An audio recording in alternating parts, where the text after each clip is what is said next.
ಇತ್ತೀಚೆಗೆ ಸ್ಯಾಂಡಲ್ವುಡ್ನಲ್ಲಿ ನಡೆಯುತ್ತಿರುವಂತಹ ಬೆಳವಣಿಗೆ ಎಲ್ರಿಗೂ ಗೊತ್ತಿರುವಂಥದ್ದೇ. ಇತ್ತೀಚೆಗೆ ಮಡೆನೂರು ಮನು ಅವರು ಕುಲದಲ್ಲಿ ಕೀಳ್ಯಾವುದು ಸಿನಿಮಾದ ನಟ ಅರೆಸ್ಟ್ ಆಗಿರುವಂಥದ್ದು. ಸದ್ಯಕ್ಕೆ ಈ ಬಗ್ಗೆ ಕ್ಲಾರಿಟಿ ಕೊಡೋದಕ್ಕೆ ಚಿತ್ರತಂಡ ಇವತ್ತೊಂದು ಪ್ರೆಸ್ ಮೀಟ್ನ ಕರೆದಿದ್ರು. ಇವತ್ತು ನಮ್ಮೊಟ್ಟಿಗೆ ಚಿತ್ರದ ನಿರ್ದೇಶಕರು ರಾಮ್ ನಾರಾಯಣ್ ಅವರಿದ್ದಾರೆ. ಬನ್ನಿ ನಾವು ಮಾತಾಡಿಸ್ತಾ ಹೋಗೋಣ. ಸರ್ ನಮಸ್ತೆ, ಹೇಗಿದ್ದೀರಾ ಸರ್? ನಮಸ್ಕಾರ, ಫೈನ್, ಆರಾಮಾಗಿದೆ ಸರ್. ಮನು ಅವರ ಈ ವಿಷಯದಿಂದ ಸಿನಿಮಾಗೆ ಏನಾದ್ರು ಎಫೆಕ್ಟ್ ಆಯಿತಾ?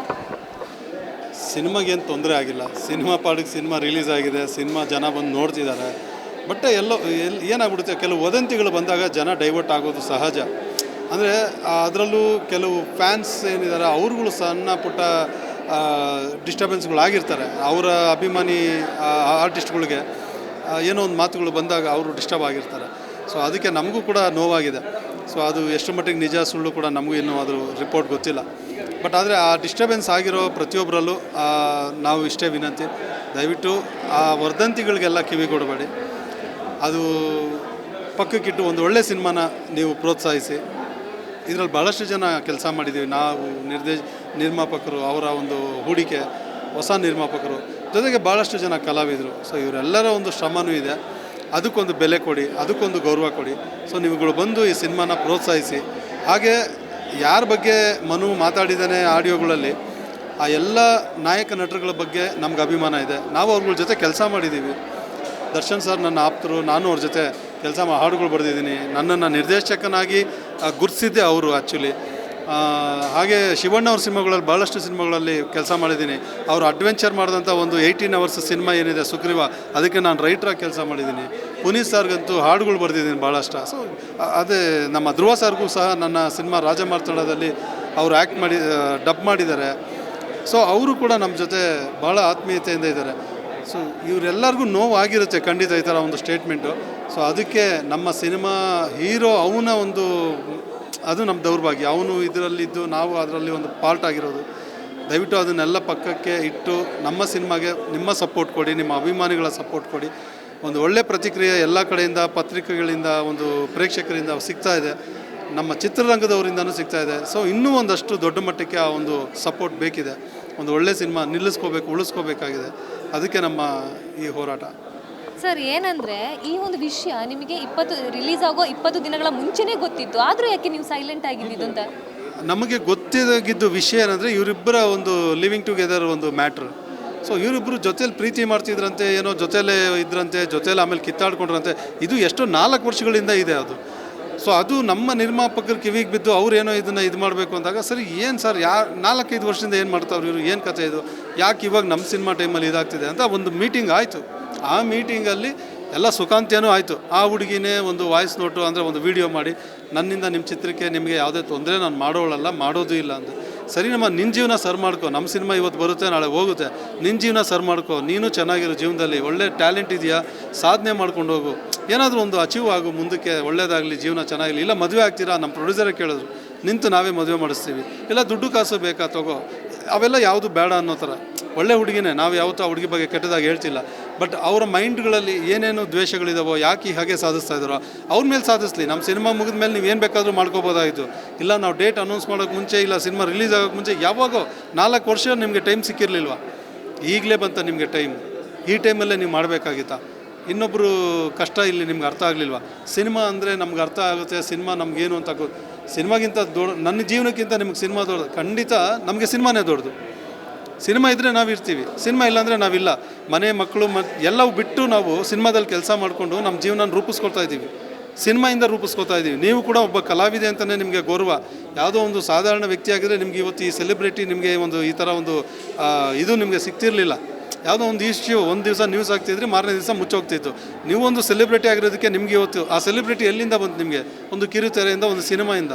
ನಮಗೂ ಅಷ್ಟೇ, ಆ ಸಿನಿಮಾ ನಮಗೆ ಎಲ್ಲವೂ ಕೊಟ್ಟಿದೆ, ಅದಕ್ಕೆ ನಾವು ಗೌರವ ಕೊಡ್ತೀವಿ. ಸಿನಿಮಾನೇ ನಮ್ಗೆ ಇಂಪಾರ್ಟೆಂಟು. ಬೇರೆ ನನ್ನ ಜೀವನಕ್ಕಿಂತ, ನನ್ನ ಪ್ರಾಣಕ್ಕಿಂತ ನನಗೆ ಸಿನಿಮಾನೇ ಇಂಪಾರ್ಟೆಂಟ್. ನಾನು ಇನ್ನೊಬ್ಬರ ಜೀವನ, ಇನ್ನೊಬ್ಬರ ಪ್ರಾಣದ ಬಗ್ಗೆ ನಾನು ಏನಕ್ಕೆ ಇಂಪಾರ್ಟೆಂಟ್ ಕೊಡ್ತೀನಿ?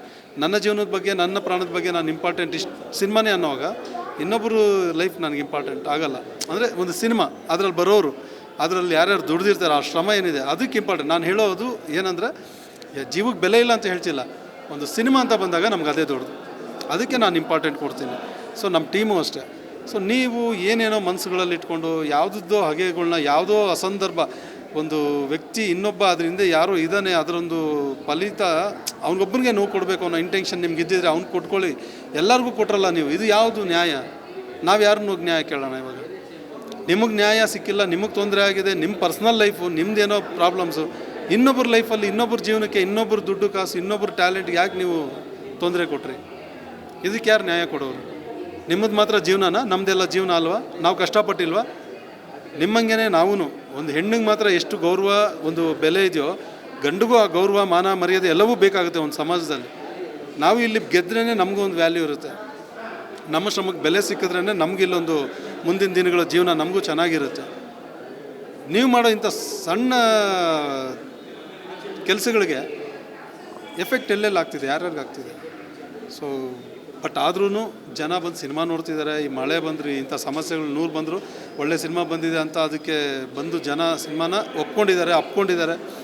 ಬಟ್ ಇನ್ನೂ ದೊಡ್ಡ ಮಟ್ಟಕ್ಕೆ ಬರಬೇಕಾಗಿತ್ತು. ನಮ್ಮ ಈ ಸಿನಿಮಾಗೆ ಇಂಥ ಒಂದು ರಿವ್ಯೂಸ್ ಬಂದಮೇಲೆ ಇನ್ನೂ ದೊಡ್ಡ ಮಟ್ಟಕ್ಕೆ ನಮ್ಮ ಸಿನಿಮಾನ ಗೆಲ್ಲಿಸ್ಕೋಬೇಕಾಗಿತ್ತು. ಸೊ ಅನ್ನೋದು ನಮ್ಮ ಒಂದು ಹಂಬಲ. ಹಾಗಾಗಿ ನಾವು ಇನ್ನೂ ನಮ್ಮ ಜನಗಳು ಬಂದು ಇದನ್ನು ನೋಡಬೇಕಾಗಿದೆ. ಅವರಲ್ಲಿ ನಾವು ಈ ವಿನಂತಿ ಮಾಡ್ತಾಯಿದ್ದೀವಿ ಅಷ್ಟೇ, ಬಂದು ದಯವಿಟ್ಟು ಸಿನಿಮಾ ನೋಡಿ. ಸರ್, ಏನಂದರೆ ಈ ಒಂದು ಇನ್ಸಿಡೆಂಟ್ ಆದಮೇಲೆ ನೀವೇನಾದ್ರು ಸಂತ್ರಸ್ತೆಯನ್ನು ಕಾಂಟ್ಯಾಕ್ಟ್ ಮಾಡೋದು ಟ್ರೈ ಮಾಡಿದ್ರಾ, ಅಥವಾ ಅವ್ರೇನಾದ್ರು ನಿಮ್ಮನ್ನು ಕಾಂಟ್ಯಾಕ್ಟ್ ಮಾಡೋದಕ್ಕೆ ಟ್ರೈ ಮಾಡಿದ್ರಾ? ಇಲ್ಲ, ನಮ್ಗೆ ಅದ್ರ ಅವಶ್ಯಕತೆ ಇಲ್ಲ. ನಾವಿನ್ನೂ ಮನುನ ಹೋಗಿ ಅವನು ಜೈಲಲ್ಲಿದ್ದಾನೆ ಅಲ್ಲಿದ್ದಾನೆ ಅಂದಾಗಲೂ ನಾವು ಅವನ್ನ ಹೋಗಿ ನೋಡೋಕೆ ಹೋಗಲಿಲ್ಲ.